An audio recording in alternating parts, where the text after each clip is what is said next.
Welcome. Apparently technology just wants to do its own thing all day today. Internet struggles and the rest of it.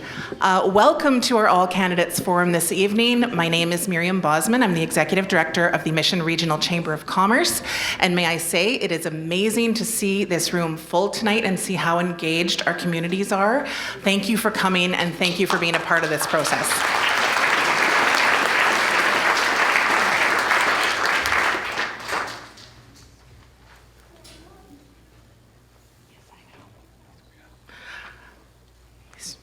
Pointing out that I messed something up. So, such a good friend. So I just want to point out that I'm going to own a mistake tonight. I put BC Conservatives and BC Liberals up there. These are actually the federal parties, and I'm so sorry. It's been a long week, and it's only Tuesday. So before we get going, I just want to acknowledge that the lands and waters that we live, work, travel, and play on are within the traditional and unceded territory of the Stalo people, also known as the River People, and that includes the Scowlitz, Mathquey, Kwantlen, and Lekamel First Nations. We appreciate that the work of truth and reconciliation doesn't stop at just a few words at the beginning of an event. As an organization, we are committed to continued learning about the truth of the history of this area, and we're taking active steps towards moving forward in relationship and reconciliation. If you're interested in increasing your knowledge as well, we recommend looking into a course called 4 Seasons of Reconciliation. I and my staff have all taken it, and it's amazing. It's used across Canada to empower and educate people. This course is available to everyone, so if you would like more information, please reach out to us at the Mission Chamber. So, just a little bit of housekeeping. If you need a washroom, they are through the hall here. There is water at the back. And I also want to just thank a couple of partners who made tonight possible. The Harrison Agassiz Chamber of Commerce is partnering with us, and if we're live streaming, I'm not sure if we are because of technical difficulties, but if we are, hello Harrison, and thank you for joining us. And I also want to give a really very sincere thank you to the Fraser Valley Real Estate Board, who is always supporting all candidates events and just is incredibly invested in making sure that these opportunities happen for our community. So thank you so very much for your support.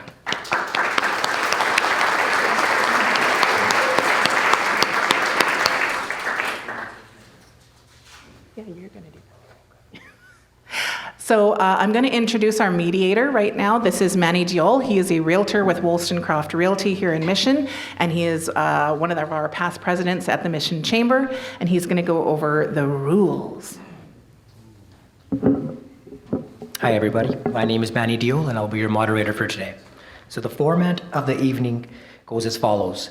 We will start off with 3-minute opening remarks for each candidate who we have drawn sticks to see who will go first, and that will determine the order. After that, we will ask questions. Each candidate will have 1 minute to answer the question. If you guys are continuing the thought and you go over a minute, I'll let you continue. If you extend the thought or you jump onto another thought, then I will cut you off. But if you're finishing your thought off, you're more than welcome to do that. You each have 2 rebuttal cards that you can use to ask a 30-second follow-up question, but only twice in the night, so you only have 2 rebuttal cards. If you guys do all use your rebuttal cards, I'll add another rebuttal, but all of you would have to use them for that to happen. Slido, the public will use the QR code to submit questions. Upvote the questions you want answered the most. Any questions we don't get to tonight due to time constraints will be sent to all candidates, and we will share their response as soon as possible. And I will start off with having a representative from the Fraser Valley Real Estate Board come up and say a few words.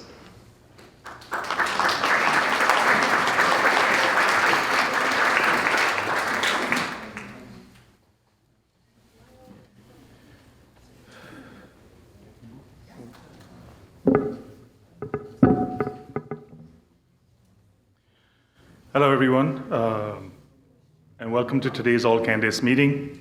My name is Gurdeep Sahota, no relation to Mo.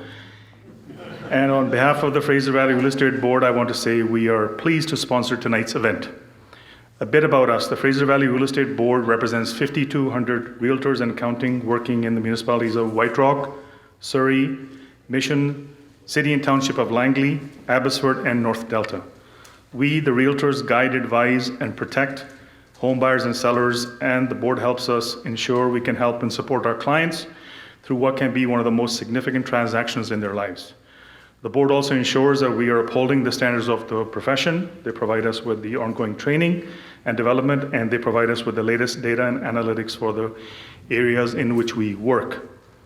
We are also passionate and committed supporters of the communities in which we live, play, and work. Our Fraser Valley Realtors Charitable Foundation has granted more than $500,000 over the past 2 years to charities that support at-risk youth, including many right here in Mission. Combined with other initiatives, the FVREB has raised more than $1 million for charities since 2016 throughout the region. Additionally, the Fraser Valley Realtors Charitable Foundation is running its bursary program for the second consecutive year. The foundation will provide $56,000 in funding to support high school graduates facing challenges as they transition to post-secondary education. This year, the program will provide, once again, $1,000 bursaries to one deserving student from each of the 56 public secondary schools and learning centers in our catchment area. Turning back to tonight's event, elections are an important time when we as citizens get to cast our vote to elect officials who we entrust with ensuring that they can be our voice for creating healthy and vibrant communities where we all can live, work, and play. We are in the midst of a severe housing crisis nationally across Canada, and we need to find ways to create housing that is both affordable and attainable. This issue is serious. This issue was serious before the Trump tariffs, and now it is very dire. So on that note, let's see what our candidates here today have to say on these critical issues affecting our communities overall. Thank you very much.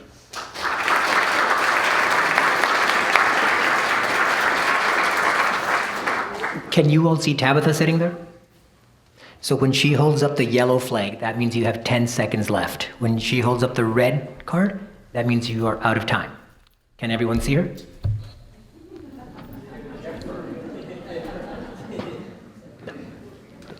Okay, and we will start off with opening remarks, and the stick that was drawn first was Brad Viss from the Federal Conservative Party. Tell me when. Now. Good evening, everyone. It is such a pleasure to be here tonight. About the last 6 weeks, I've been full-time campaigning to be your representative once again. My team has knocked on about 35,000 doors so far. I've done about 4,000 personally, and here are the top 3 issues we've heard about. Number 1, affordability. I've spoken to many families that are struggling to get by after they pay their rent or mortgage, cover their general utility bills, and they're worried that there's nothing left. In fact, there is nothing left at the end of the month. It doesn't have to be this way in Canada. The second issue that comes up a lot is the intersection between homelessness, the opioid crisis, and petty crime here in Mission. Under the Liberals, they changed the bail laws, and we've had disastrous results because of that. And the third issue is the elephant in the room, our relationship with Donald Trump, the President of the United States, who has proven himself to be an unpredictable actor. How does Canada respond to an unpredictable actor? I say the biggest difference, and I argue tonight, between the Conservative Party and all of the other parties here tonight is the Conservative Energy Plan. I liken it to what John A. Macdonald had to do in 1867 when he built a transcontinental railway. Today, in the 21st century, we need the energy infrastructure. We need the critical mines to build Canada up. Without the revenue from oil, gas, and critical minerals, we simply may just become a vassal state of the United States, and I do not want to see that happen. Finally, I've been your member of parliament for 5.5 years. When I debated here in 2021, I made some promises. I made a promise that my office would always be open. And I'm proud to say that last year I had some of the highest mailing expenses of all members of parliament in Canada because I run a de facto Service Canada office right here in Mission. Thank you for the opportunity to serve, and tonight I'm here to earn your trust once again. I'm Brad Viss, your Conservative candidate for Canada's #1 riding, Mission Matsqui Abbotsford.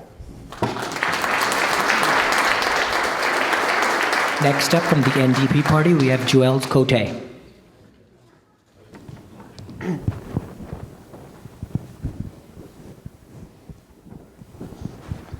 Can you all hear me? Yeah. Perfect. Thank you all for being here tonight. My name is Jules Côté. I'm the New Democratic candidate for Mission Matsqui Abbotsford. I was born and raised in Abbotsford. I'm currently a member of the National Farmers Union and a leasehold farmer in Abbotsford.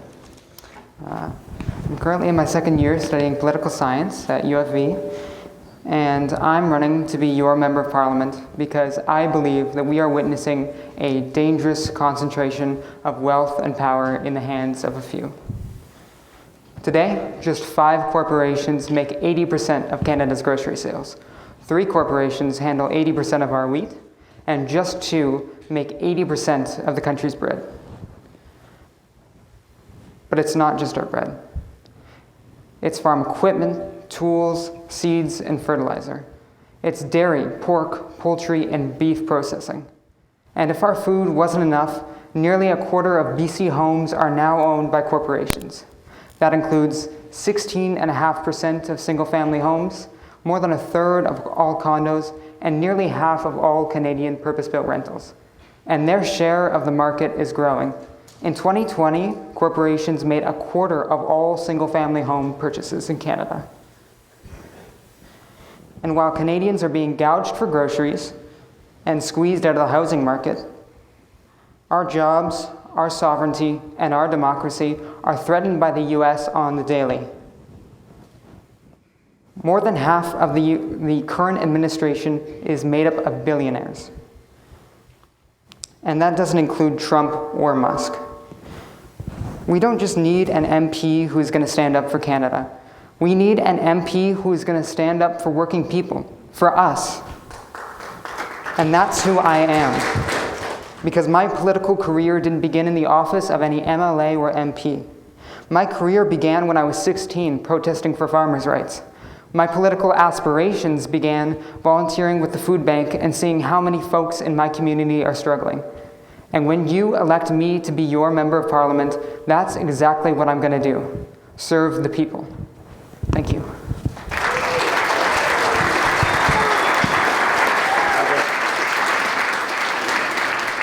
Next up, we have Kevin Sinclair from the People's Party of Canada.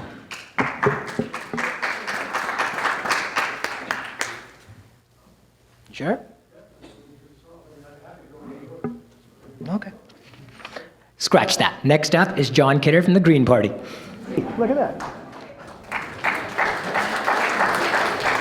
Hi, folks. I'm John Kidder from the Green Party of Canada, and I'm really delighted to be back here in Mission again.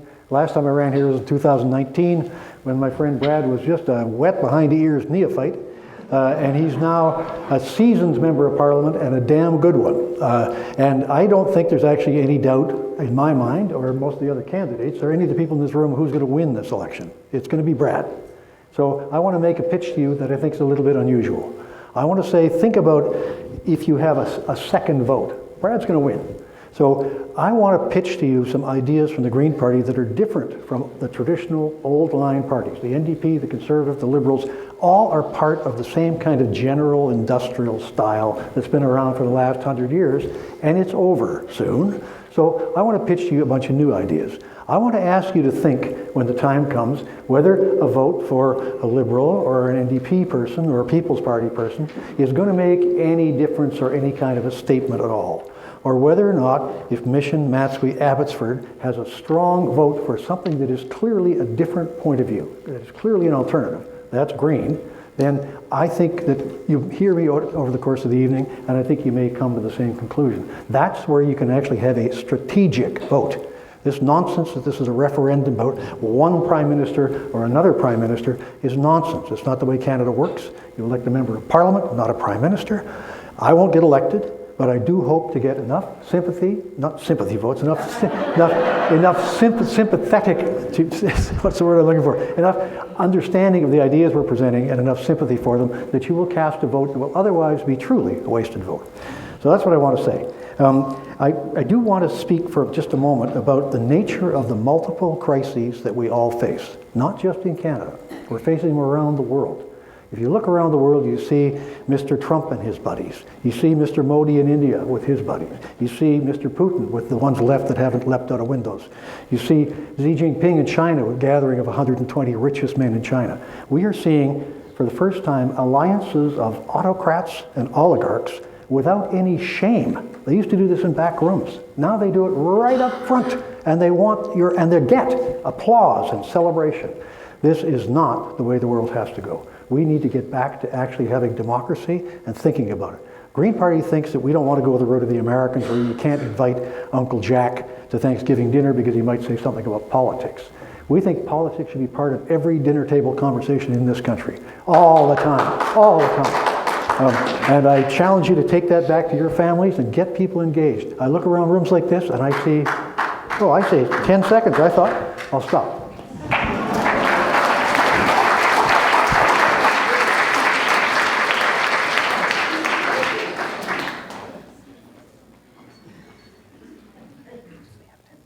Up next is Jeff Howe from the Federal Liberal Party. And when the red flag goes up, you still have 10 seconds left. It's when they start waving it. Okay, no, your eyesight's good though. Good evening, everyone. Thanks for coming out. Thanks to those who are watching at home. Thanks to Mission Regional Chamber of Commerce and the Harrison and Agassiz Chamber of Commerce for hosting. Thanks to the Fraser Valley Real Estate Board for their sponsorship. And I want to acknowledge again that we are on the ancestral territories of several local Indigenous nations.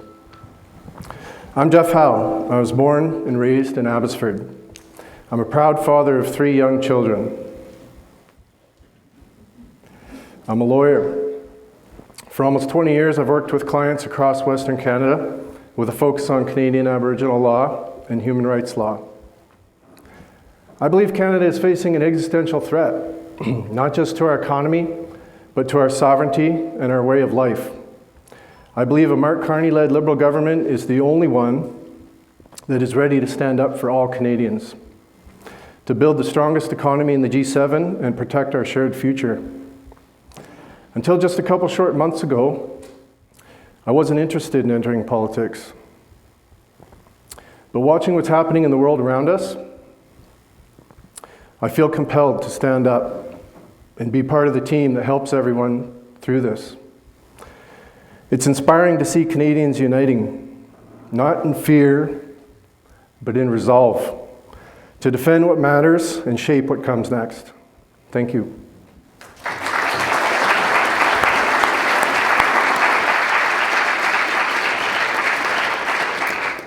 Now it's Mr. Sinclair's turn from the People's Party of Canada.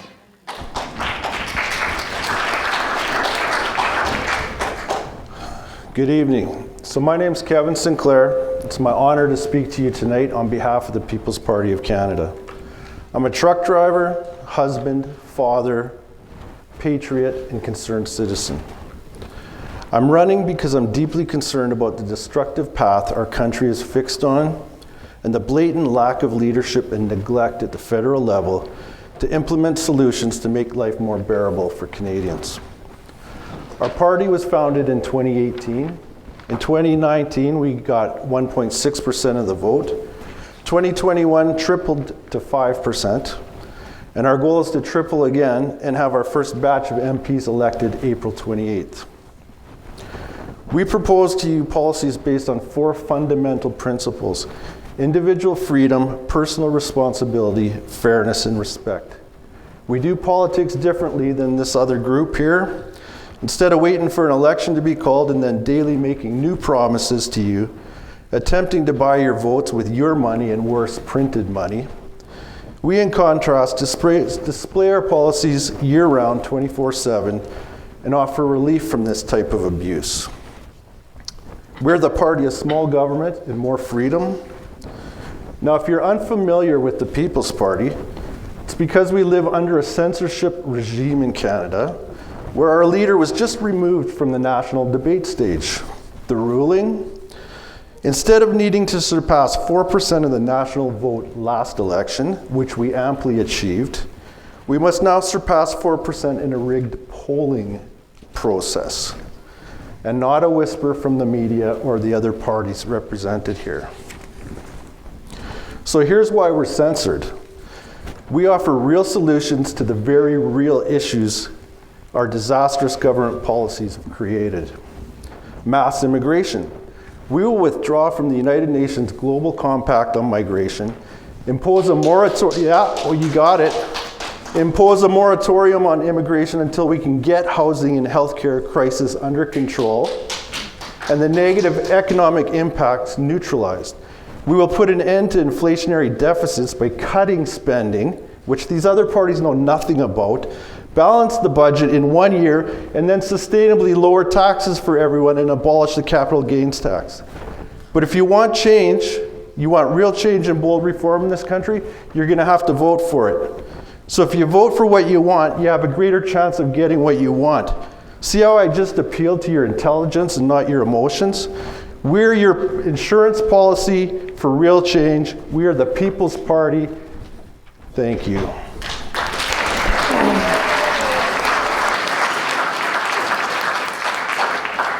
We will now proceed to the question part of the evening, and Jules, we'll start with you. So this question was submitted by the Fraser Valley Real Estate Board.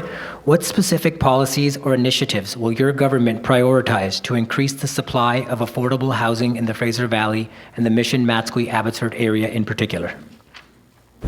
Absolutely. What we're looking to do nationally is ban corporations from buying up homes in the first place. We'll do that by amending the National Insurance Act as well as the National Housing Act.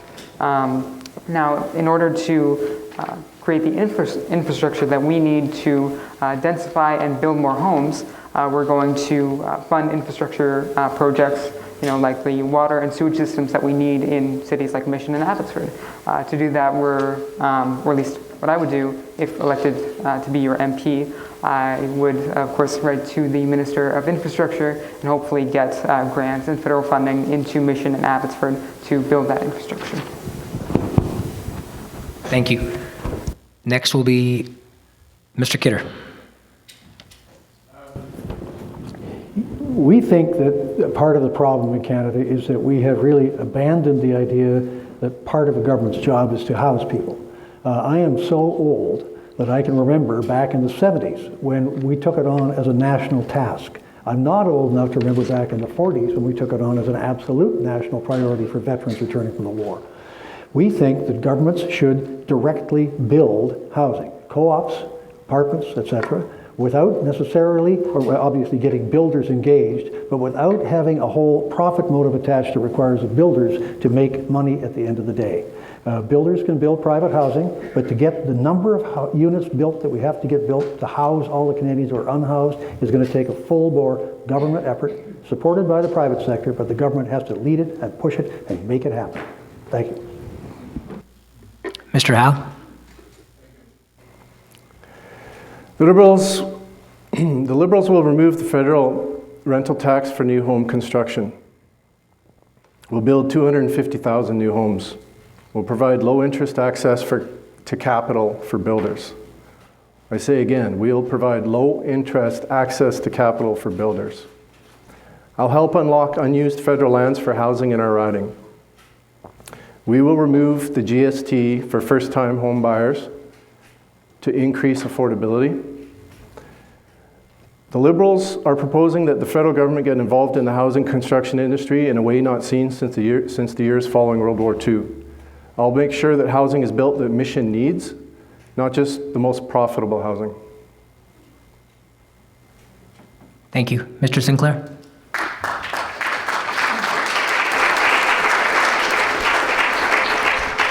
So we think that the housing crisis is basically brought on by two things.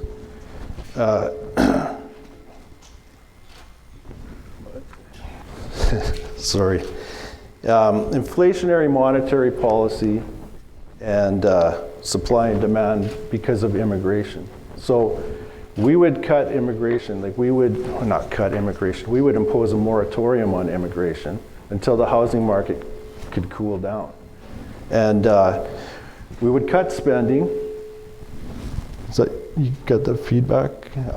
So we would cut spending and lower taxes and get our economy going in the right direction and halt immigration until we can get this under control. That's it. It's that simple, everybody. Mr. Viss. Under a conservative government, we would set targets for CMHC, so the existing low-interest loans would go to developers who are getting projects built quickly, but we would make sure that those projects can go forward faster by setting targets on the administrative side. Indeed, one of the biggest complaints I hear from builders is that the financing from CMHC is so slow.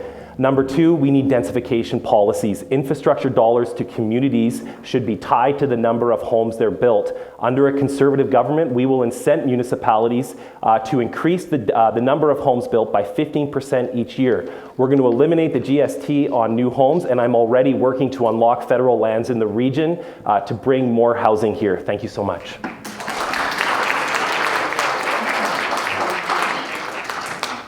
Oh, we have a rebuttal here. Yeah. Mr. Sinclair.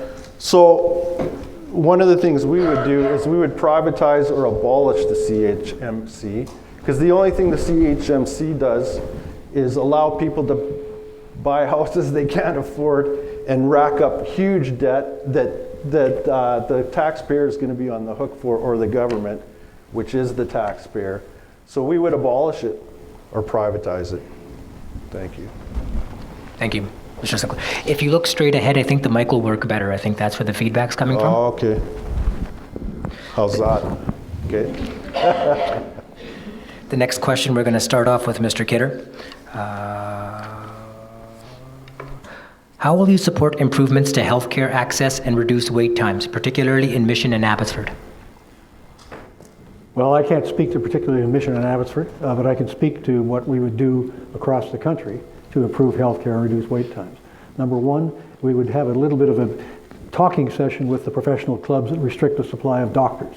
The number of young people who go off and get medical training elsewhere, come back to Canada and can't practice because they're effectively locked out of the market is just unethical, immoral, and sinful. So we would open that up substantially.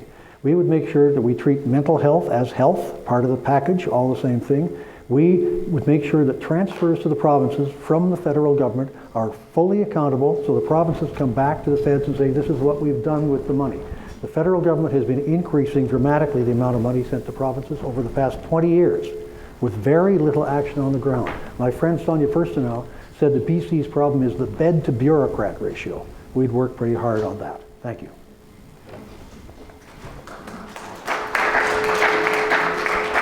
Mr. Howe, you're up next. Thank you. If elected, I'll recognize and respond to Canada's national doctor shortage and ensure Mission's needs are heard. I'll advocate for fast-track credentialing for internationally trained doctors and nurses and other healthcare professionals, and I'll support healthcare worker recruitment. Emergency room closures in Mission are unacceptable. We need national leadership to ensure stability in care in coordination with local and provincial governments.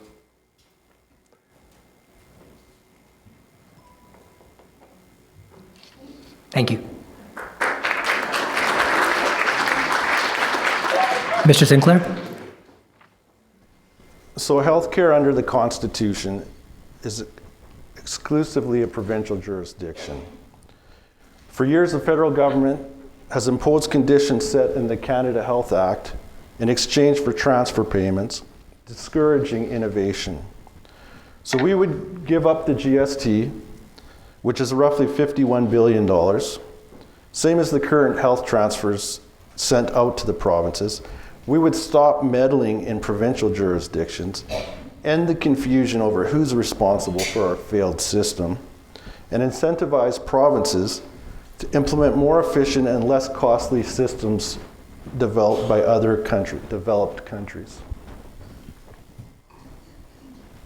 Thank you. We have a rebuttal from Mr. Howe. So, indeed, healthcare is under provincial jurisdiction under the Constitution Act. That doesn't mean the feds don't have an important role to play. Okay, the federal government funds healthcare, and these are issues. When we see emergency room closures, that is almost common in a place like our riding, it's important for the federal government to work with the provincial government and the local government towards solutions that will work for everyone to get those hospitals open.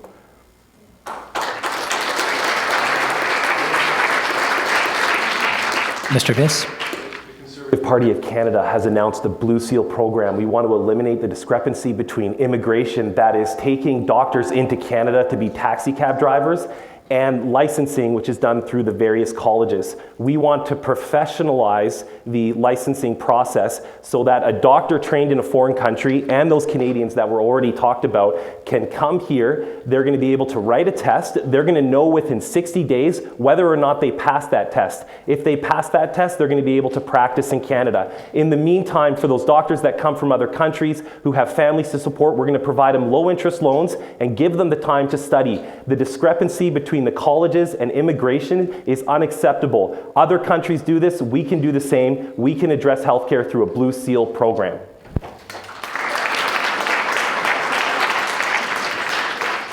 Jules Côté.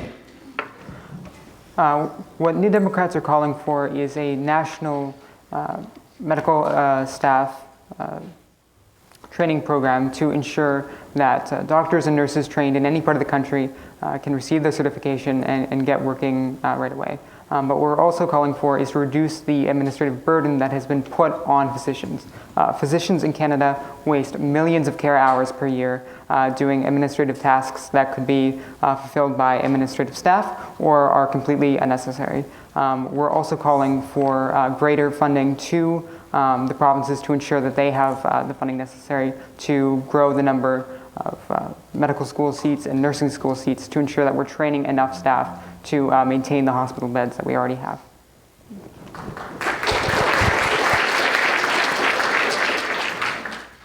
Next question, we're going to start with you, Mr. Kidder. No, sorry, we're going to start with Mr. Howe. How will you improve regional transportation options, including public transit and highways, for Fraser Valley residents who commute or work locally? Thank you.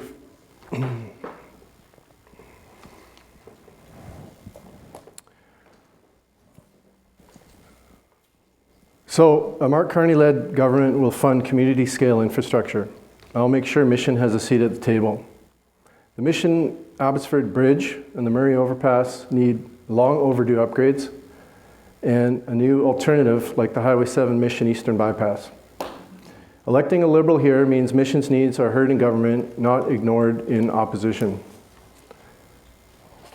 Thank you. Mr. Sinclair? This is also a nationwide problem, as we know. We have all kinds of hang-ups in transportation, not only in BC, but all over the country. We propose about $3.5 billion in transferring funds to municipalities to enable those municipalities to get action on the ground to beef up their public transportation systems. We're not big fans of private automobiles clogging up roads. The idea that we should, the Doug Ford idea to dig a tunnel under the 401 is just so absurd. It's like building more pipelines. It's crazy. But we think that the federal government should be assisting municipalities and provinces fast with lots of money to build public transportation, public transit. Thank you. We have a rebuttal from Mr. Viss. This is in response to Mr. Howe's comments. No matter what, I believe the Government of Canada should look at every riding, irrespective of if it's a Conservative or a Liberal government, and give them equal treatment under the law of Canada. We live in a very vast federation, and all ridings in Canada deserve their respective government and their fair allocation of taxpayer monies.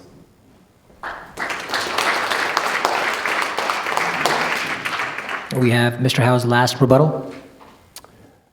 So the last time there was a Liberal government here, the riding saw investments of $300+ million into transportation infrastructure. We saw the new bus station just north of Abbotsford, including 10 new gas-powered buses. You saw the widening of the Low-Haight Highway west of Mission and into 4 lanes, and you saw other projects. And with my advocacy in Ottawa, you will see that kind of thing again.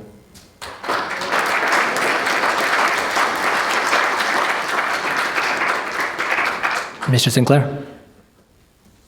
Our approach would be similar, ironically, to this guy right here. We believe that the government should be small and it should give autonomy back to the provinces. But we, on a case-by-case basis would look at what the infrastructure problems are, the transportation problems, and we would we'd have the provinces prioritize, and then we would allocate funds to whatever projects they deemed most important. And there would have to be trade-offs. They would have to prioritize over other things and to get that federal money, because there's only so much taxpayer money you can hand out. You can't just keep running deficits like all these parties like to do. Mr. Viss? For regional transportation issues, the number one concern for Mission is the West Coast Express. Right now, rail traffic with goods through CN Rail and CP Rail have right of way. I believe moving forward, we need to secure the West Coast Express and make sure that under any future transportation minister, that regional transportation is taken seriously here. And second, I will note that the bus terminal was announced by a previous Conservative government and with Ed Fast present, the Member of Parliament for Abbotsford. Thank you so much. Jules Côté?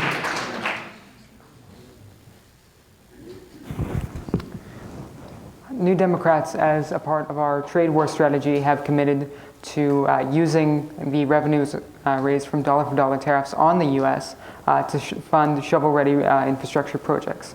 Besides that, we need to start investing not only in maintaining and building the roads and bridges in Mission and Abbotsford, but we need to invest in our public transit. I ride the bus just about every day, and I can tell you, like just about every other bus rider, that our system is definitely insufficient. If you've ever taken the bus from Abbotsford to Vancouver, it's standing room only just about every day. So we need to expand our bus fleet, and we need to invest in electrification to reduce our operational expenses. Thank you.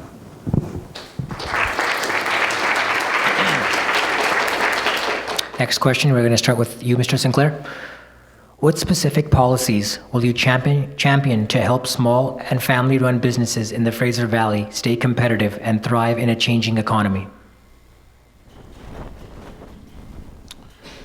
Well, we'll eliminate the deficit in 1 year by cutting all kinds of taxes. You know, we could erase the deficit in 1 year by,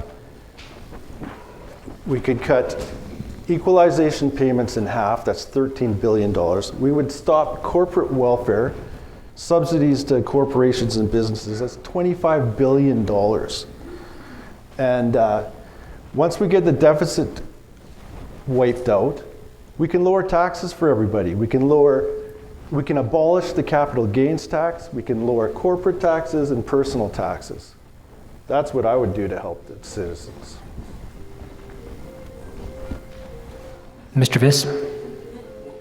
Policy that the Conservative Party has put forward in this election is a capital gains deferral. After defeating the Liberal proposal to increase your capital gains to 66% after your personal exemption, we are now suggesting that if you reinvest the money that you would pay to the Government of Canada, say in new housing or a local business here, you won't have to pay the capital gains. The Canadian Federation of Independent Business, the Canadian Council of Innovators have all come out and said this is a game changer for Canada. Jack Mintz, our leading economist in Canada, has said that this will generate over $12 billion in additional revenue. We need to eliminate barriers for small businesses and get them going again, because the Liberal government has not been a friend of small businesses, not at all.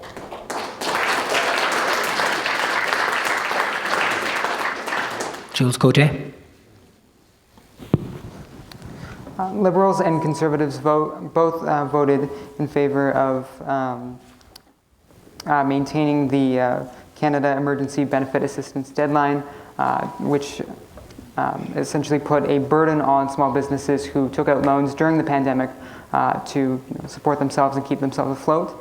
We need to see that program come back with the tariff revenues that we'll see from tariffs in the U.S. We need to put those supports in place for our small businesses who are going to see their incomes drop with this trade war.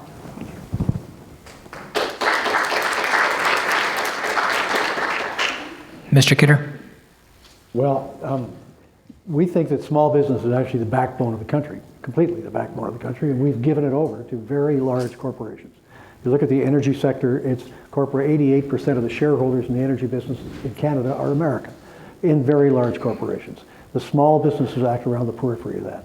You look at our interprovincial trade, we limit the ability of small businesses to deal with other people across Canada, people that they know and like and can work with.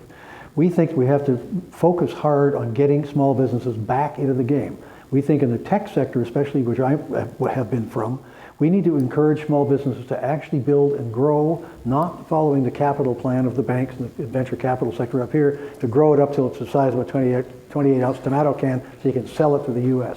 We want to grow businesses here from small to large in this country, dealing in the new economy in Canada, which is not going to be the same as the industrial economy represented by all of these folks, with the possible exception of Mr. Sinclair.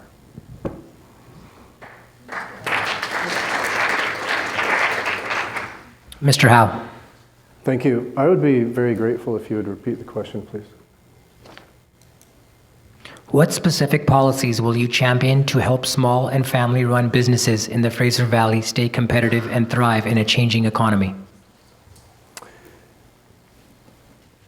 The Liberals will deliver a $2 billion strategic response fund to protect Canadian jobs and businesses. That is the key announcement made recently in response to the Trump tariffs and the economic challenges that we're all facing. We will implement and I will support a new program involving $8,000 grants for apprenticeships to boost skilled trades. That obviously will feed into small businesses in the sector. As a small business owner myself, I understand what small businesses face in difficult economic times. I will be an advocate for small business. I understand that it is one of the drivers of the local economy.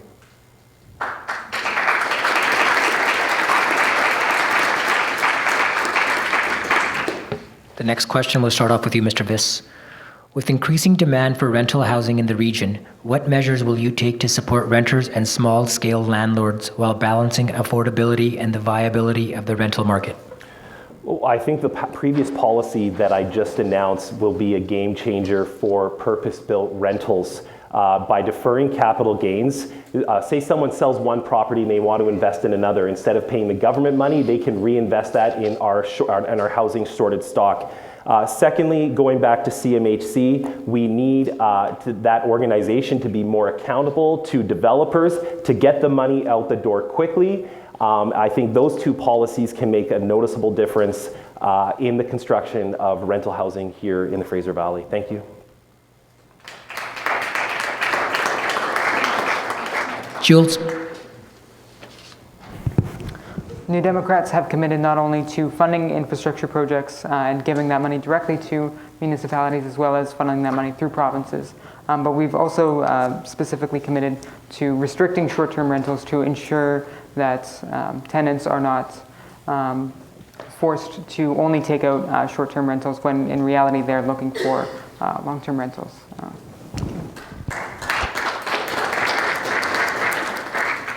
Mr. Kidder?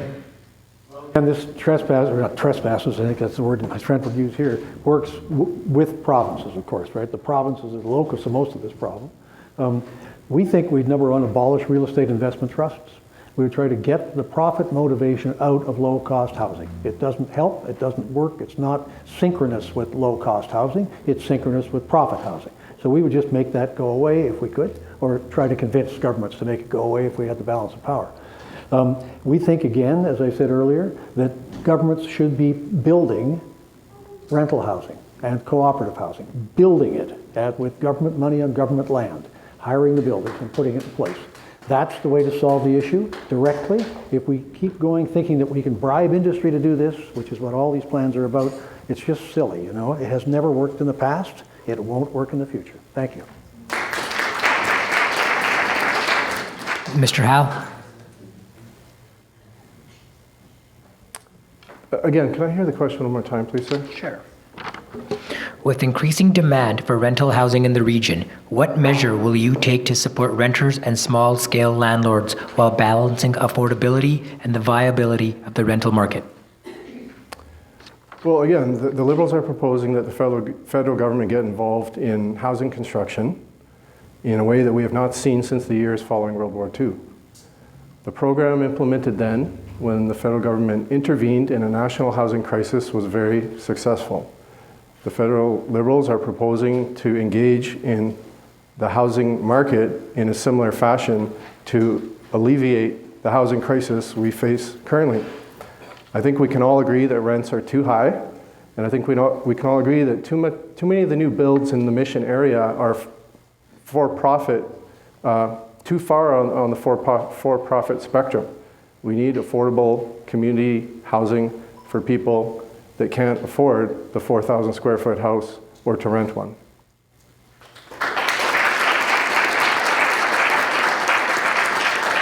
Mr. Sinclair?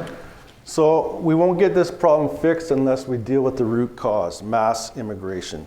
In 2020, you may not know this, Canada became a champion country for the United Nations Global Compact for Safe, Orderly, and Regular Migration. According to the government, Canada.ca, as a champion country, Canada will continue to align its national policies and programs with the GCM's objectives. We're not even in charge of our own immigration in Canada. So this is why Pierre Poilievre, up until a couple months ago, was saying, we need to speed up immigration, direct flights to India, stop the deportations. He even said he'd force high-density housing on cities near transportation hubs, or they get no funding. Globalist solution to the bathtub overflowing is always build more bathtubs. Is that it, or I got 10 seconds? So here's the solution: withdraw from the United Nations Compact for Safe, Orderly, and Regular Migration, implement a moratorium on mass immigration till we get housing under control. Thank you.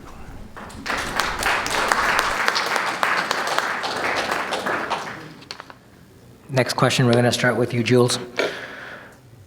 What specific actions will your party take to advance meaningful reconciliation with local Indigenous peoples, including upholding the UN Declaration on the Rights of Indigenous Peoples?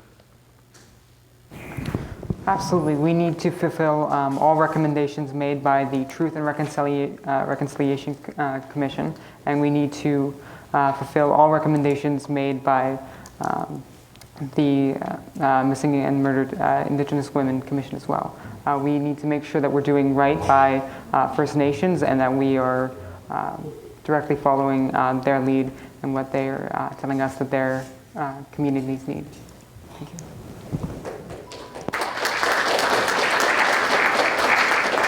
Mr. Kidder? The Greens have been pushing for the adoption of UNDRIP in the British Columbia legislature. It happened when the Greens were in a consent agreement with the NDP here. We believe UNDRIP is a fundamental piece of legislation. When I hear my colleagues talking about limiting immigration, I would ask them to go check with some First Nations and that they'd like to have limited immigration hundreds of years ago, frankly, because we now are, in fact, all of us in this room, pretty much immigrants. And if we need to be reminded of that, just look around the room. Reconciliation with the First Nations is the biggest single kind of moral element that this country has to take on. It's vital. We can do it. We are leading, we have been leading now the world after decades of really pernicious, colonial, vicious approaches to people. We are now seeing the light in some ways and finally coming to terms. What we have to do now is stop trying to bribe Indigenous peoples with pipelines and other nonsense like that and actually deal with full getting people opportunities on reserve and off reserve that make sense to the way the world works now. It's the most vital item in the country. Thank you.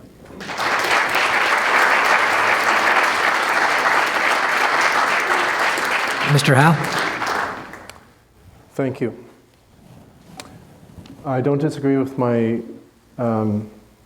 opponent for the New Democrats in that the TRC calls to action need to be implemented. They are being implemented, but there's work to do. The United Declarations on the Rights of Indigenous Peoples Act, federally enacted, also needs to be implemented.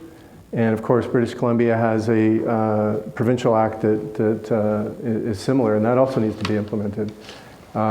Jordan's principal funding, of course, is right squarely within the federal wheelhouse, and Jordan's principal funding needs to continue and arguably enhanced. And Fundamentally, First Nations need to be welcomed into the economic mainstream as much as they are willing, and I will assist with that. Fundamentally, First Nations need and want respect from all of us, and I will be a strong advocate in the corner of local Indigenous nations.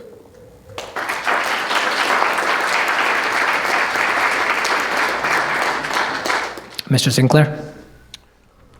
So we have a policy on Indigenous issues, but we don't have a solution, because the only solution can come together with Indigenous peoples and have a relationship based on mutual respect. We would like to replace the Indian Act, which keeps Indigenous peoples in a state of dependency. And we would also look at exploring avenues to establish individual property rights on reserves to give increased autonomy, and so that Indigenous peoples can actually grow wealth as their property increases in value. So that's where we would start. And that's all I got.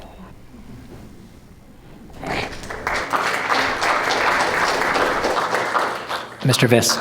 Conservative Party of Canada worked with Manny Jules from Tecumloops First Nation on an equity sharing policy so that when resource projects are developed in Canada, First Nations are at the table from day one. We've announced policies to give them capital backing so they can be partners and leaders in new projects moving forward. Some of my local results, as you remember, I represented the town of Lytton. It burned to the ground. I have been instrumental in record amounts of financing for Lytton First Nation in that rebuild. Here locally, I work with the Lettsmont Forum and push local Indigenous issues, especially on the business front, across the board, especially with Scowlitz and LeCamel First Nation. I've been a reliable partner. I work so closely with everyone, and it's been an honor of my life to learn this aspect of the job since I've been elected. Thank you.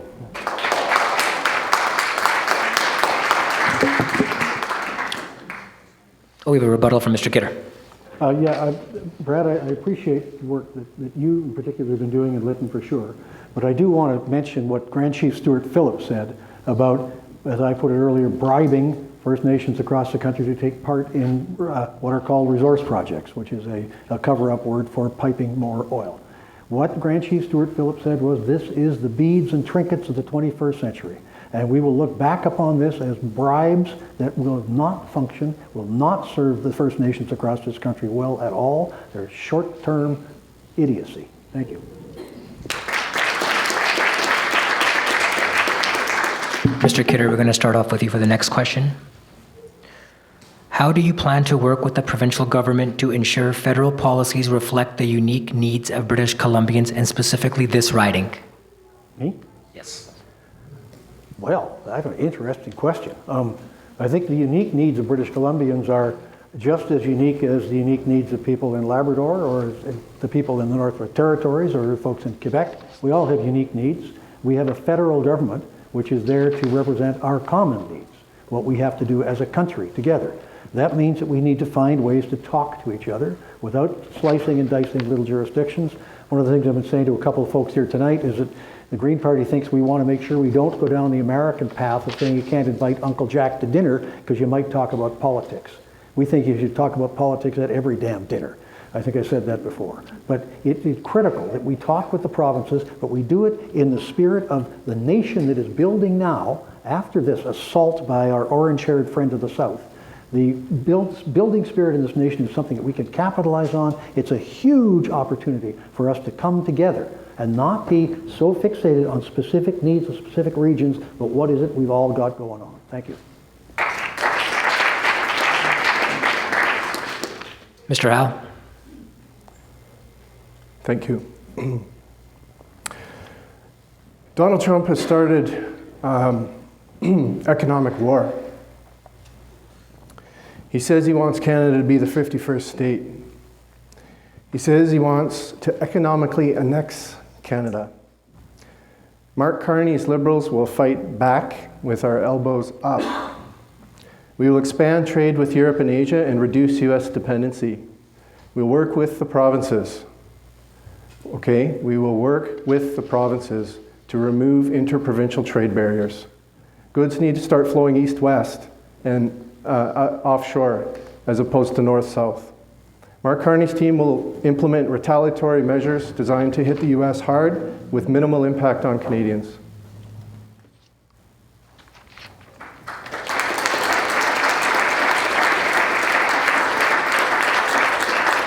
Mr. Sinclair? Well, you know, at the core of our platform, the core of our philosophy is actually radical decentralization. We believe the federal government should be shrunk down and give autonomy to the provinces to let them take responsibility for the messes in their backyard, and we take care of what we're supposed to under the Constitution. So, yeah, I'll stop right there. Mr. Viss? Unique needs of this riding and its relationship with the province, let's not forget that we were the epicenter of the most expensive disaster in the history of Canada in 2021. Where was the federal government after the photo ops? Where was the federal government when the emergency money ran out?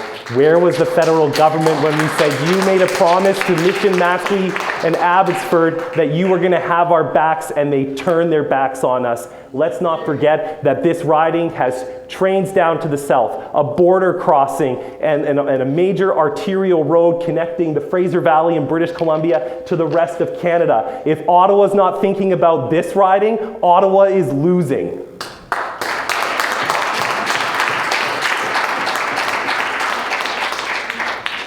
Jules?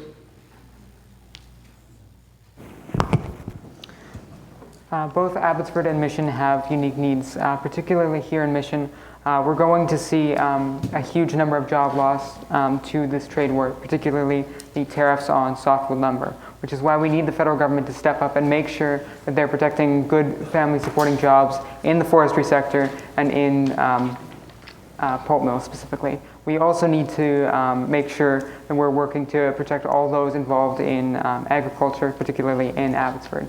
We have both a lot of food processing jobs down there, as well as a lot of jobs on farms, and we need to make sure that we're protecting both farmers and those involved in our food processing sector. Thank you.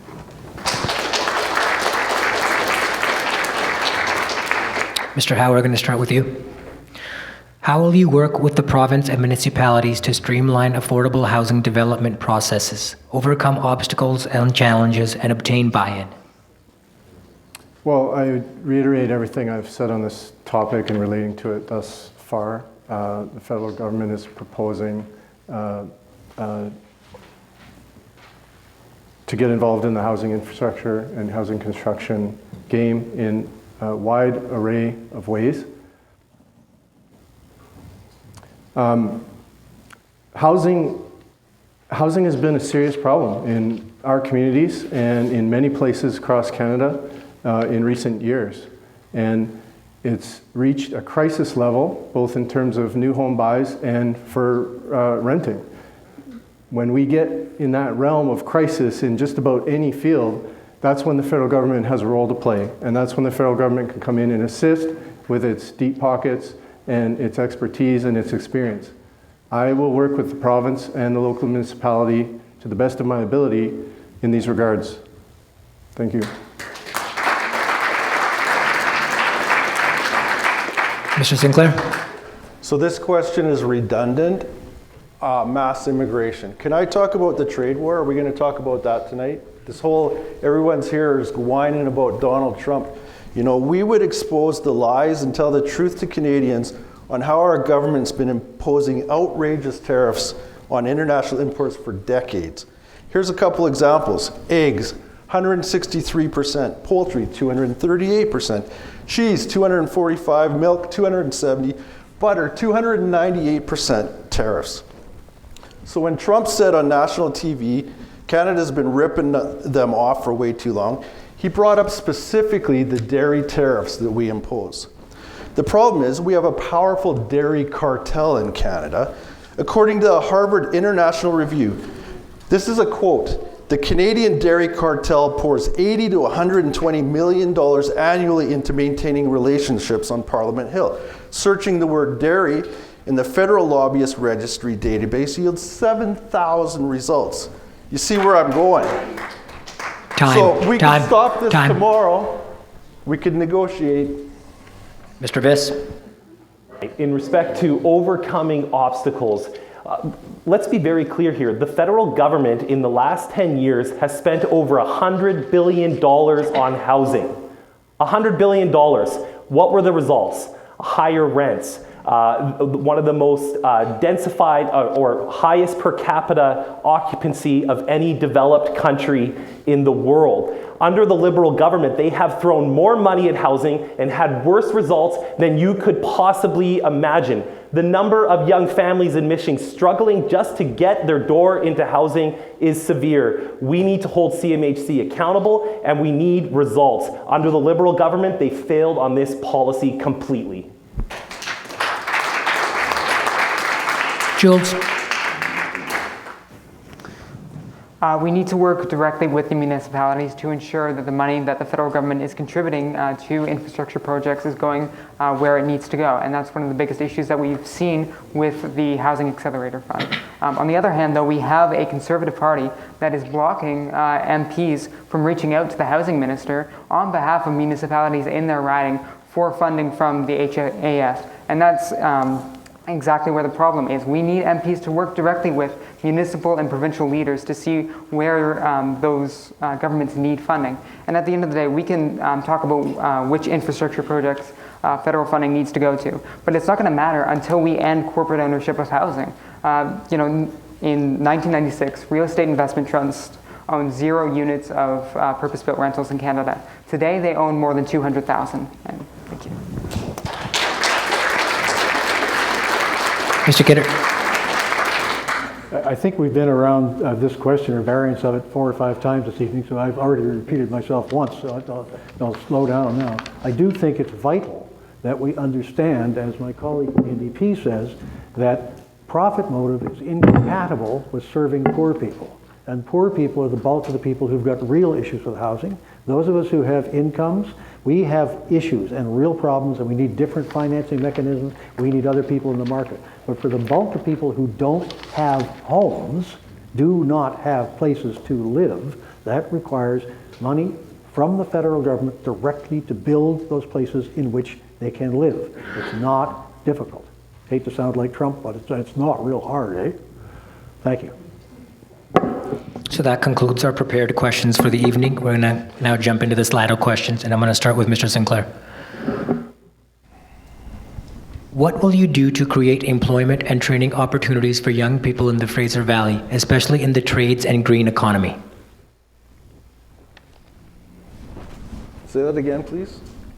What will you do to create employment and training opportunities for young people in the Fraser Valley, especially in the trades and green economy? Well, I'm running to be a federal politician, so I wouldn't be doing anything.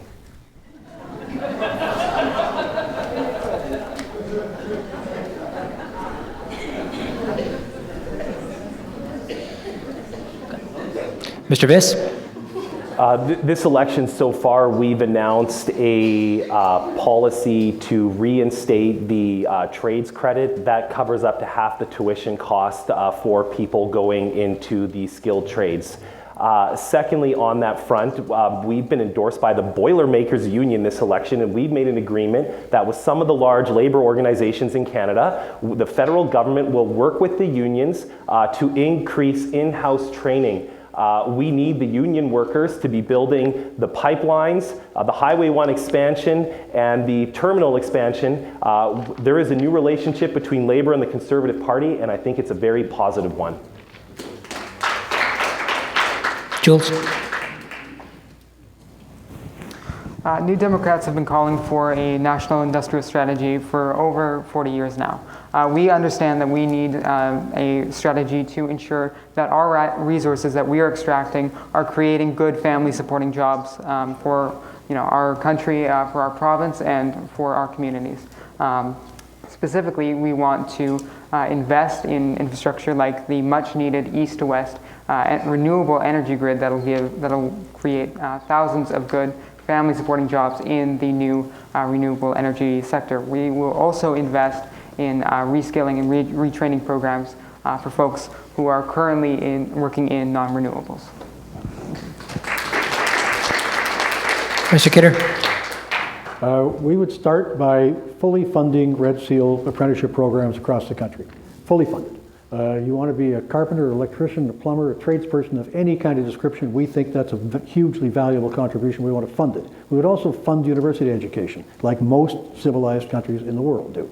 So we think that provides a backbone for stuff. We would actually stop talking about the green economy and get at it, right? The national grid should not be a national string of pipelines, it should be a national electrical grid. We need to work with the provinces to get all these little domains like BC Hydro, Quebec Hydro, et cetera, to stop protecting their massive investments in these in dams and start going with low-cost renewables and solar power. That will create tens of thousands of jobs for the newly hired, newly trained tradespeople. That's the way we have to go. The green economy is what's going to work all over the world. Here in Canada, we're resisting it as hard as we can with some imagination that fossil fuels are still the way to go. Thank you. Mr. Howe. Thank you. If elected, I will work to address high youth unemployment and mission with targeted investments. The Liberals will continue Canada Summer Jobs, a very successful program, including helping with keeping walking trail upkeep, festivals and camps like Zajac Ranch, Camp Luther, and Khalsa Center. I'll push to bring federal employment strategies like prefab housing manufacturing to support Mission's local economy. And as I mentioned earlier, the Liberals have proposed an $8,000 trade apprenticeship payment program for young people to get into and get their apprenticeship done in the trade of their choosing.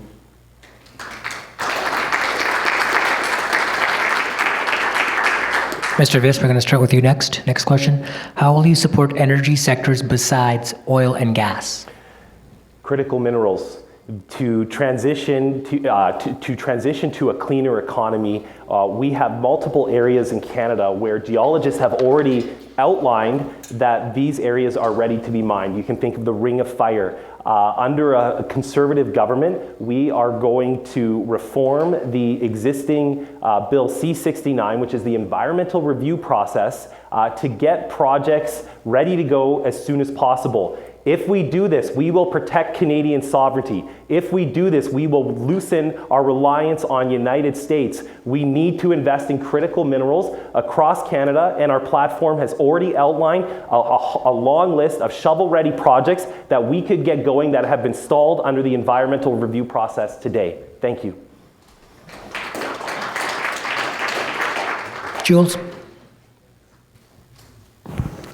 Of course, I've already talked about building an east to west renewable energy grid, but in addition to that, we need a national solar corporation and a national wind corporation so that we can begin construction on both wind and solar farms throughout the country. Thank you. Mr. Kidder? Well, number one, the way to encourage the alternate energy sector is to stop spending approximately $16 billion a year to support the massively profitable oil business. That would be just the beginning. Let's stop giving these guys money. Let's take that money and let's invest it in, as my colleague said, a national grid, electrify everything, get ourselves out of the fossil fuel business. It is a pernicious place to be. It's damaging all of our children's future, damaging the planet for the benefit of a few wealthy corporations. It is nonsensical. And to imagine that we have to base our industrial strategy on it is just crazy. Let's get to building renewables out as fast as we can. Alberta can put out enough solar power to power most of the country, for heaven's sake, if they didn't have a government that doesn't seem to like the sun. We can fix this. This is something we can do. We can fix this worldwide. We just need to get the fossil fuel business out of the way. Thank you. Mr. Howe? Thank you. Well, I think we can all agree that we need to green our economy, and it's probably non-controversial that that is happening and it is a work in process. Now, that being said, we're not going to get off of fossil fuels and oil tomorrow. It's a process, and it is underway. I am a big supporter of and believer in alternate energy sources, including hydroelectric, and of course, wind and solar. And I will advocate strongly for projects and funding relating to those types of things.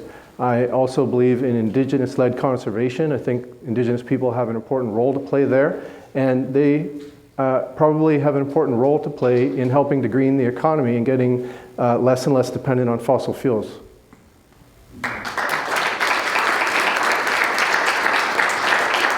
Mr. Sinclair?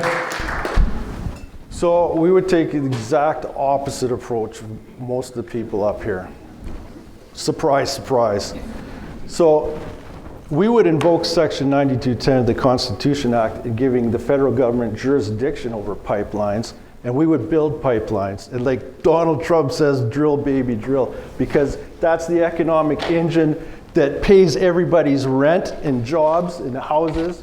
And without it, we're done. Like, we're being systematically dismantled by mass immigration and the green movement.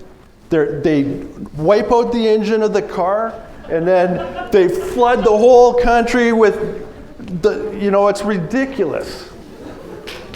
Yeah, bring it on. Bring it. Rebuttal from Mr. Kidder.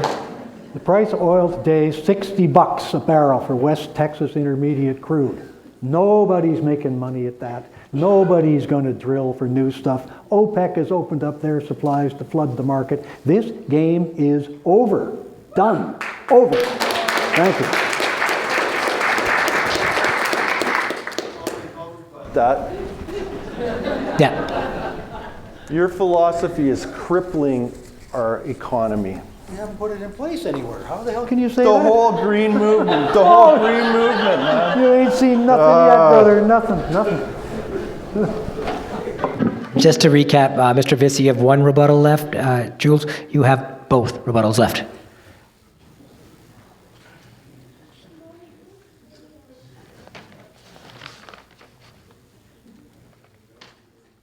Jules, we're going to start with you in the next question.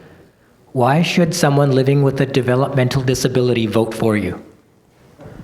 Well, because New Democrats are here to support and make sure that we're putting proper funding into our healthcare system to make sure that folks with disabilities are properly and compassionately cared for. We're going to specifically double the federal government's investment in our healthcare system to ensure that these folks get the care that they need and that they deserve. Thank you. Mr. Kidder? I think we're quite in line with the New Democratic's policies in that. We do think that developmental disabilities should be treated as in a way to allow people to fully develop what capacity that they've got. Let's get people engaged in this country instead of finding ways to put them in particular silos. So we think that mental health, development disabilities, mental injuries, all of these things are part and parcel of a functioning healthcare system, not just a functioning economic system, and need to be treated holistically in that way. So I welcome the approach from the NDP. I think it's quite the right one. Thank you. Mr. Howe? Thank you. So we need to build an inclusive economy. We need to build an inclusive society. We need to provide equality across the board as per our Constitution. Equality for everyone, before and under the law. We need to take care of the most vulnerable amongst us, and that includes persons with disabilities.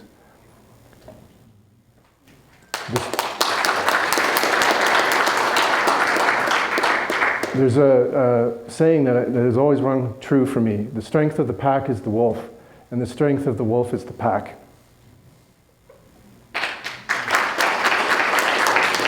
Mr. Sinclair? Sure, I'll say the same as what he just said. Like what I think people with disabilities should be encouraged, and we should do everything we can in society to help those less privileged. And I don't understand why this is a question for what we would do. Like, how can we? That would be on an individual basis, I would say. Like, Are you looking for a program that we would run, or? I'm not understanding the question fully, I guess. Mr. Viss. Three specific things. The conservative government, the previous conservative government over a decade ago brought in a game-changing policy, the disability tax credit. That has lifted a lot of people up out of poverty. In good faith, the Conservative Party worked with the Liberals on further disability supports in the last Parliament. In fact, we were kind of surprised that the supports were as low as they were. And then finally, this is a sensitive one, euthanasia. There's been a big debate over euthanasia and whether it should be extended to people who don't have a terminal illness. And the disability community has been particularly concerned about that. The Conservative Party has stood with the disability community because we believe that all people are dignified and all people have a role to play in society.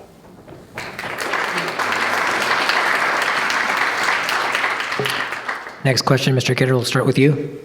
Do you support inclusivity regarding gender and sexuality? Will you take action to protect everyone's rights according to our Constitution? Yes.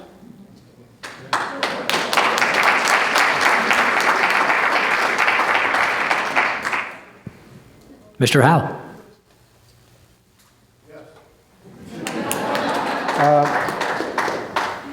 I mean, the rule of law is paramount, and we have equality rights under the law that have to be enforced and maintained. Everyone's dignity must be respected, and that is what makes us Canadian, frankly.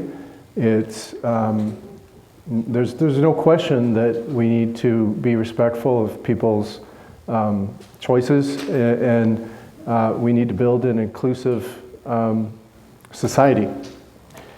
We also need to protect vulnerable people, as I mentioned. Sometimes they make choices that others disagree with, and they require the protection from all of us. Thank you. Mr. Sinclair.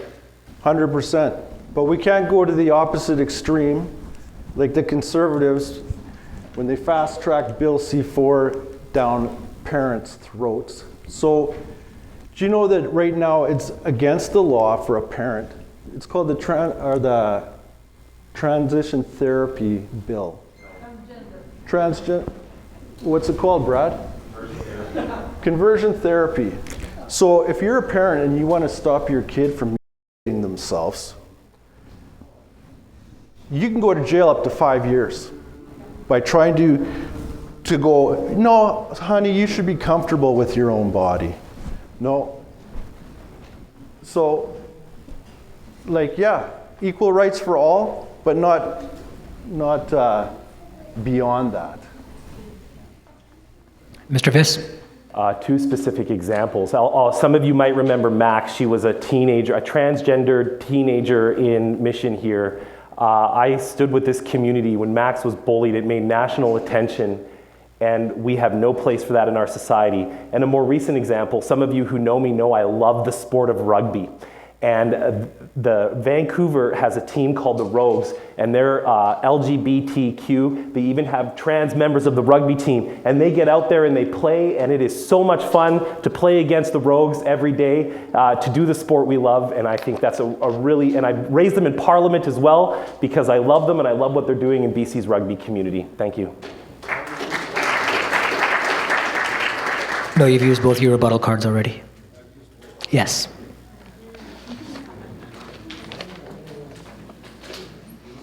Jules? As the only trans and queer person up on this stage, I absolutely support protecting and upholding trans and queer people's rights. And I would ask for clarification as to why you, as our member of parliament, voted against in the, I believe it was the second or the third round of voting for Bill C-6, which would have banned conversion therapy.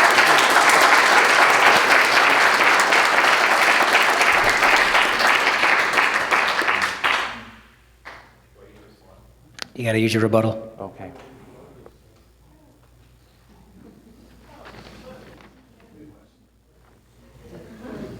Mr. Howe, we're gonna start with you in the next question. Women's health and reproductive safety has been a topic on the global stage lately, especially in the US and now Canada, given some of the party leaders' recent comments. Funding has also been cut to women's health clinics in the Lower Mainland. Is this an issue that concerns you? It is. I mean, the reversal of Wade versus Roe was alarming, and what some of the states are doing is alarming. I think they're taking an extreme approach that has no place in Canada.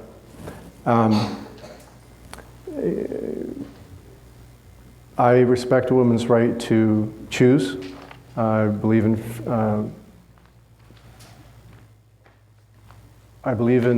that, and I don't think that we're going to be following the path of some of the American states and the Supreme Court anytime soon in Canada, and I will certainly advocate in that regard.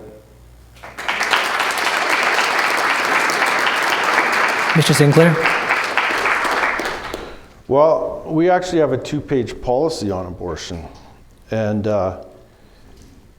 we believe we're in line with 65% of Canadians that think that late-term abortion should be restricted unless it's harmful to the mother's life is at risk. So we would break the taboo surrounding abortion and encourage an open, respectful, and fact-based discussion on the issue by introducing the Protection of Preborn Children Act, where late-term abortions are prohibited except in exceptional circumstances. And we would join the civilized world. Canada's only one of only maybe 3 countries that doesn't have any restrictions on abortion, right up until birth. So, not true? What do you mean speculative? Okay. Oh, okay. Mr. Viss? A woman should make decisions with her healthcare provider, full stop. And I know many constituents were very concerned about the changes that took place in the United States and reached out to me. I will note that in the last number of years, there has been a rapid increase in sexual assaults in Canada, though. In fact, under Bill C-5, the Liberals reduced sentencing for sexual assaults. I think that's very problematic.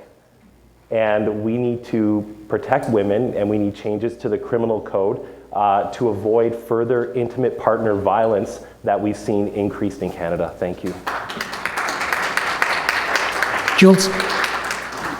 Thank you. Yes, I absolutely support a woman's right to choose. But we can sit up here and say that we support this or that right. We can say we support a Canadian's right to universal health care or a woman's right to choose. But without making the actual investments in these clinics, then that right really doesn't matter. We need to guarantee folks have access to this healthcare when they need it, which is why we need a member of parliament who's going to stand up and say that we need sufficient healthcare funding and we need funding to these clinics.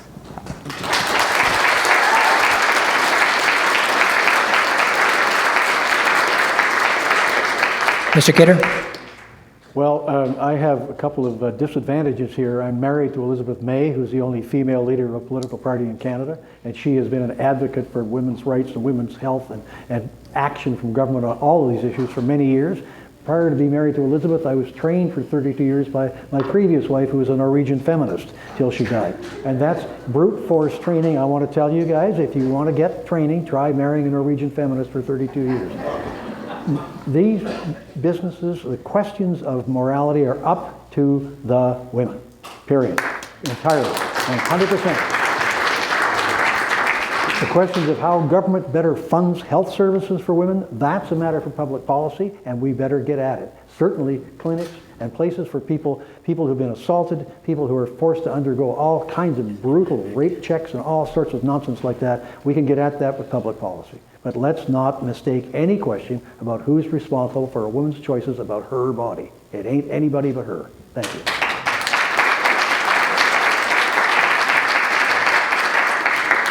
We're going to ask 2 more questions. I'm going to start off with Mr. Sinclair on this one. Now that the carbon tax has been eliminated, what, if anything, will you do to reduce carbon emissions?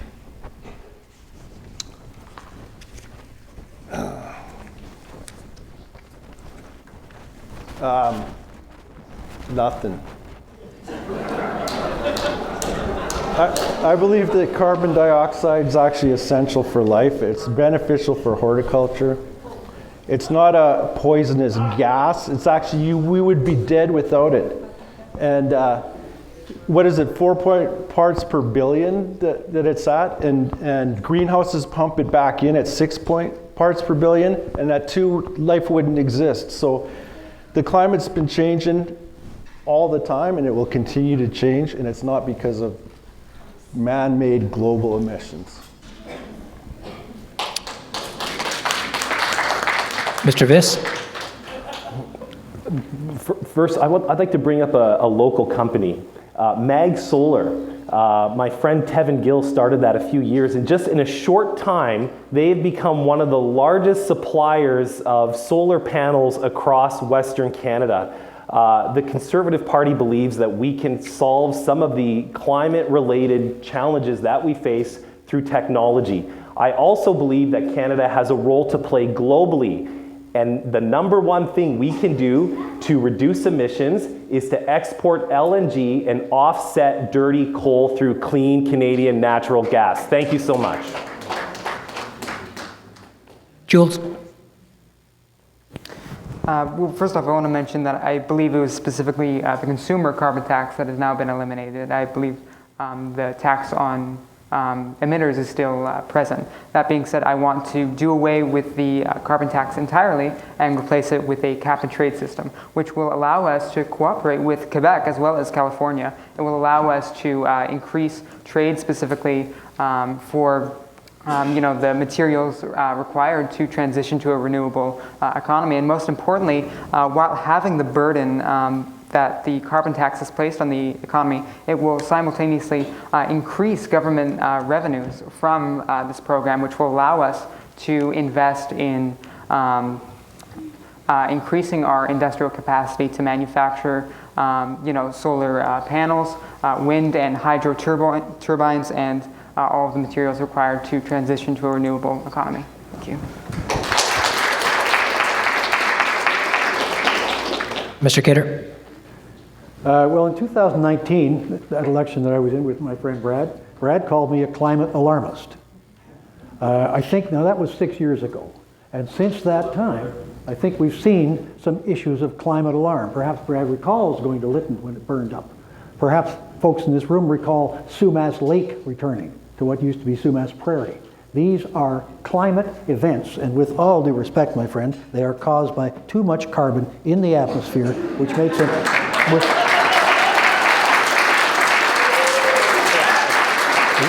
What it does is it makes an insulating blanket around the world, and the world gets warmer. It's pretty simple. Is that right? Yes, that is right. What about when it gets cold? How do you call it climate change? Mr. Howe? Look, climate action doesn't start and end with a tax. We have to go beyond slogans. The Liberals, as promised in this election, will invest in clean tech, water security, and Indigenous-led conservation. I will push for stronger federal disaster protection and relief, like upgrades to the Fraser River dikes, and to help protect Mission and the Matskoo Prairie from another atmospheric river disaster. I think we also have a role to play in Ottawa with respect to public transportation infrastructure. I'm interested in looking at the Southern Railway that runs south across the Fraser Valley, south of the river. And we can take a page out of Southern Ontario's playbook, where they're putting commuter rails on these old freight lines. I also am a big believer in electric vehicle rebates, and I think we need to look at options there too, how the federal government can support that and help push it.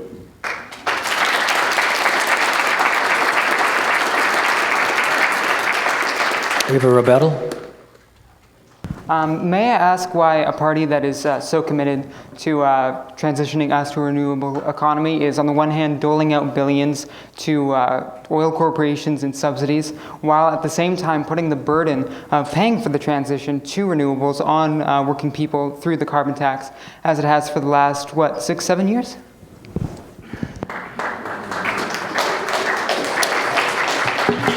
That brings us to the last question of the evening. Mr. Viss, I'm going to start with you on this one. What is your connection to the community of this riding? I am born in Matsqui, British Columbia. I'm a graduate of Robert Bateman Secondary School in the riding. I went to UFE for 1 year before transitioning to the University of British Columbia. I have had every job under the sun growing up in this community. My children are all born in this community, and I absolutely love it. It has been the honor of my life to serve all of you for the last 5.5 years. I am connected both in Mission and in Abbotsford. We have so much potential here, and I'm able to get so much done because I know so many people because I'm born and raised here. Thank you so much. Jules? Thank you. I was also born and raised here. Went to, did all my schooling here. I'm now going to UFE for political science, of course. And, I've worked here. I'm going to school here. I've volunteered at my church, at the food bank with Starfish Back. I'm very involved in this community. And I've seen how much folks here are struggling between the cost of living crisis, the housing crisis, and I want to make sure that these folks' interests are taken to Ottawa and that their voice can be made louder than the lobbyists. Thank you.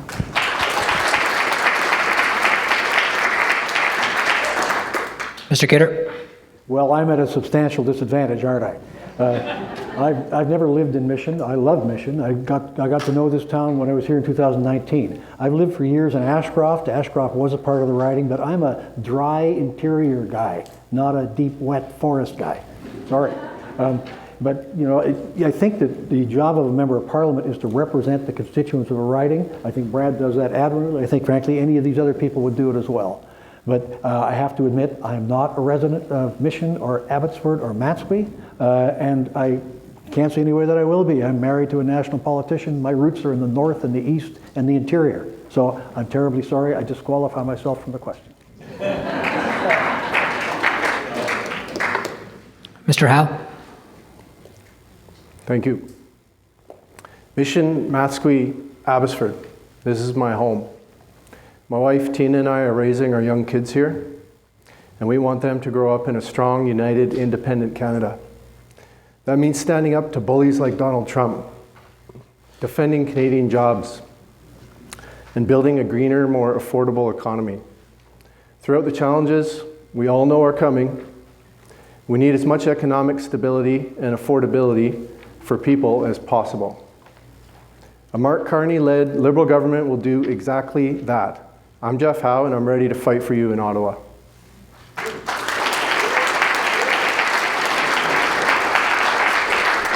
Mr. Sinclair?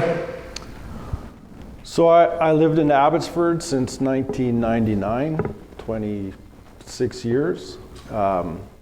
Involved in the community, coaching flag football, serving as a volunteer at the Stream Ministries in Abbotsford, helping at-risk people in Abbotsford. My connection to Mission is just beginning and growing as I'm getting out here, meeting people, visiting churches, and I think I've found my people on this side of the river. So I look forward to representing you in Ottawa and being the voice of change. We need change. This is what I'm hearing. We need change. So I'm your change agent. Thank you.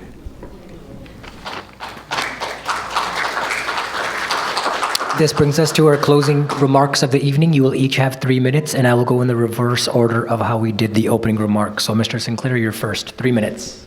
All right. Well, thanks for the opportunity tonight. It should be abundantly clear to everyone, we're in a battle for this country, and the war is between patriots and globalists, actually.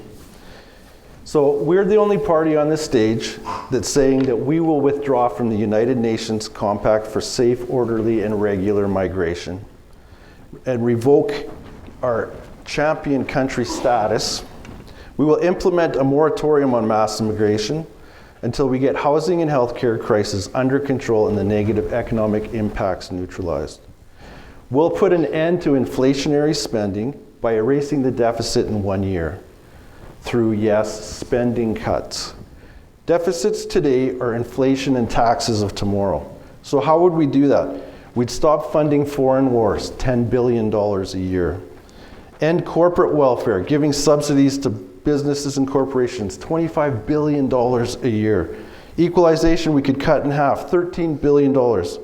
With a balanced budget, we can then lower taxes for individuals and businesses sustainably and abolish the capital gains tax. So I just shared with you in 20 seconds what a serious and responsible government could do to make life better for Canadians. But there's more. We would withdraw from the United Nations Paris Accord, abolish all the taxes, regulations, and subsidies associated with it, and stop sending billions of dollars to countries that are developing to lower their emissions. It's illogical for the government to pretend to care about carbon dioxide emissions in the environment while planning to bring in millions of immigrants in the coming years. So let's talk about vote splitting for a couple seconds. The Conservative Party is currently self-destructing. They're in free fall because they're so desperately trying to split the Liberal vote, they have lost all credibility with anyone principled in their base, while at the same time failing to sway the rest of the populace. 40% of eligible Canadians did not vote last election, not because they're apolitical, but because they are political, but disgusted at the corrupt compromise options available until now. To those Canadians, I implore you, come out from the sidelines. The People's Party exists as Canada's insurance policy. If the globalists, including Poilievre, do the right thing and put Canadians first, we will support them. If not, we will force them in the right direction. But without our voice and representation, our country's toast. So join the only Canada First Party, the People's Party, and together let's take our country back.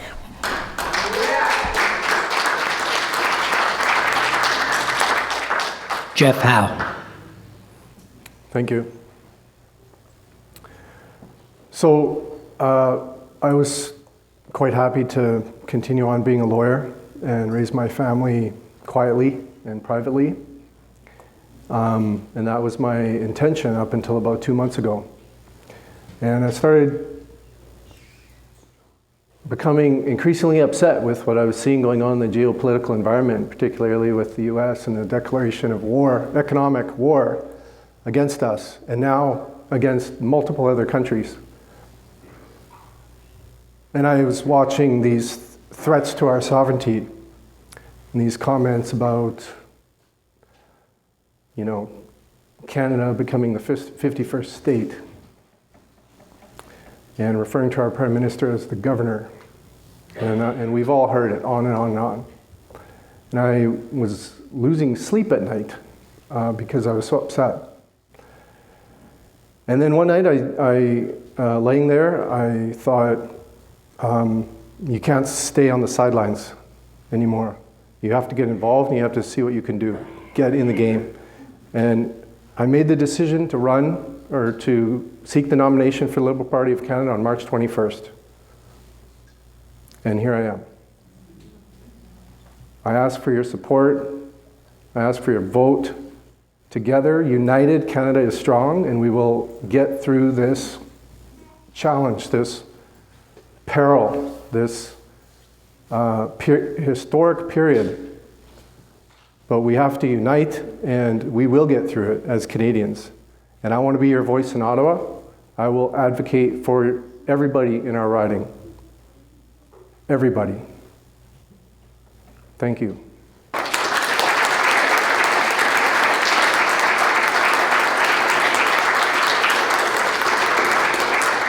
John Kidder. Well, I want to address the issues of our friends to the south as well, if I can, for just a moment. Every parent in here has had a child or two who knows all about T-Rex, right? A giant dinosaur with huge teeth, loud roars, little tiny hands, and a very small brain. Well, now we have teeth. We now have, in the south, we have T-Rump, right? And given a choice between a Rex, which is a king, and a rump, I'll take the T-Rex anytime. But it's the same approach to politics, a giant mouth, lots of teeth, little tiny hands, and a brain that works unlike any other that we've seen. Canada is not at threat for being a 51st state. If Canada became part of the United States, a Republican government would never, ever be elected again, ever. And the Republicans know that, so it's nonsensical. It's not going to happen. What that does mean, though, is that we have an opportunity now in this country to at last fashion ourselves as a nation, not as an economic colony of the United States. We need to be treating our resources as valuable resources, not as commodities to be quickly bundled up in the nearest available package and sold as fast as possible to our neighbor to the south. That means adding value in forestry. That means encouraging agricultural processing. That means supporting our marketing boards, by God, down the line. We have in this country an enormous opportunity now. The feeling in this country, across the country, about being Canadian with a capital C, big red and white. Apologies to the Liberal Party, you guys stole the national colors. But it is an enormous feeling. And what we need to be doing now is capitalizing on this sense of Canadian unity, this sense that we are all in this together, from coast to coast to coast. Every sort of kind of Canadian that there is in this battle together. And we can do this. We can eliminate interprovincial trade barriers. That'll add about 2 to 4% of GDP, says the Parliamentary Budget Office, which by coincidence is what they say Trump's tariff will cost. So these are stuff that we can do if we engage in a national effort. Canada is an unfinished project. It has not, and it's never going to be a finished project. It continues to evolve. We continue to work with circumstances as they arise, and we are one of the most successful nations on the face of the planet. And everybody in this room, I know, is really happy to be living in this country compared to almost any other you can think of. Well, let's just make that even better. Let's develop our national trade. Let's get our national grid going so we'll move electricity back and forth. Let's start to move money to where it counts. Let's make sure the provinces actually step up to national objectives instead of little provincial fiefdoms. My wife often points out that there are 21 countries in the European Union, and it's easier for them to come to agreement than it is for 10 provinces and 3 territories. It's bizarre what we do in this country. But the opportunity is now. The national feeling is enormous. Let's come together as Canadians. Here we go. Thank you.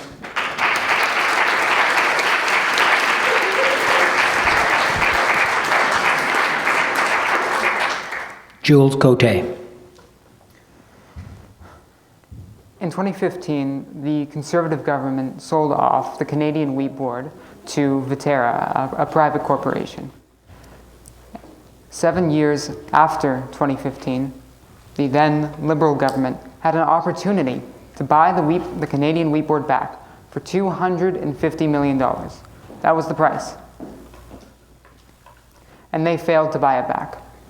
And since then, we've seen Canadian wheat farmers crushed under the cost of siloing their crop and paying into the pockets of the shareholders of grain handling corporations. And that is exactly what we've seen out of Liberals and Conservatives alike. They have abandoned working people at every turn. When I started protesting for farmers' rights when I was 16, I only saw one party stand with us and say, "No farmers, no food." And that was the New Democratic Party. And that is why I joined the party, because they were the only ones standing up for working people, for farmers and for small business owners. And again, they've been the only ones to do so. And that is why this election, I'm asking you to vote New Democrat. Vote for the only party that is willing to keep Liberals and Conservatives alike honest, that's willing to hold these people accountable, that's willing to make your voice louder than the lobbyists in Ottawa. Thank you.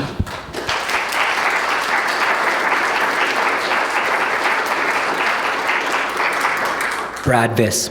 I'd like to thank everyone for a very constructive debate, and these are very, very important. If I am successful in being re-elected, my top priorities will be helping small businesses deal with the tariffs. At the local level, when you speak to a business, they're not worried about the broader macroeconomic policy. They're worried about how they can work with a customs broker to make sure that, apart from Radtorque Systems in Abbotsford, for example, on its 4th trip across the border, is not being overly tariffed. The second issue I'll be working on is infrastructure.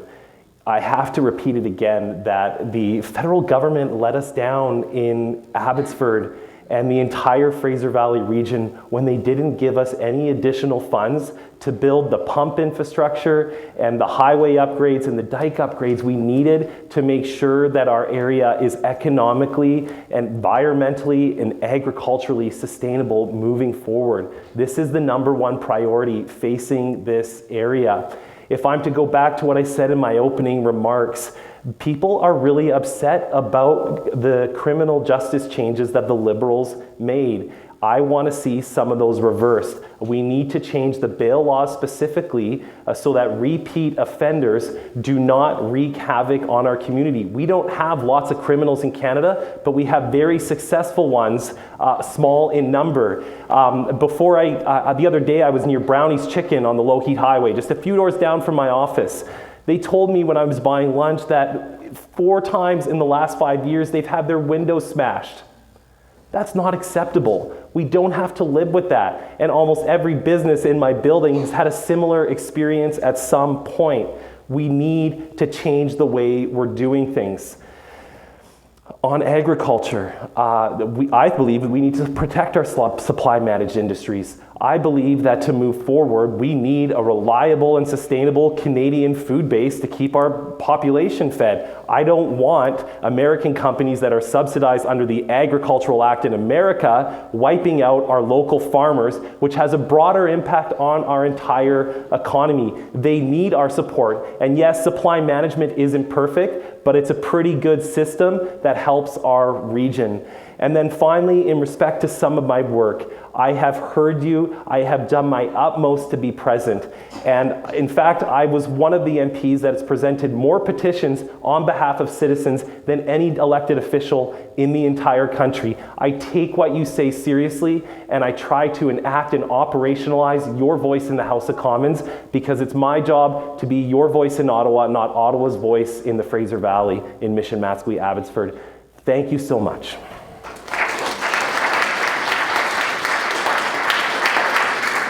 That concludes our evening. Thank you for the candidates. Thank you for everyone coming. Go vote.